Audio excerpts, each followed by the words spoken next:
Ha.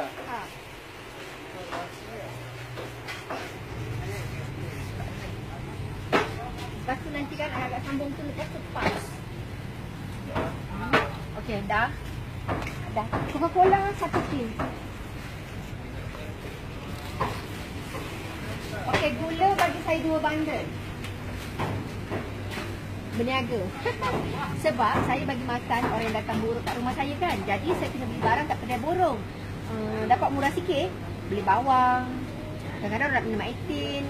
Itulah kerja saya.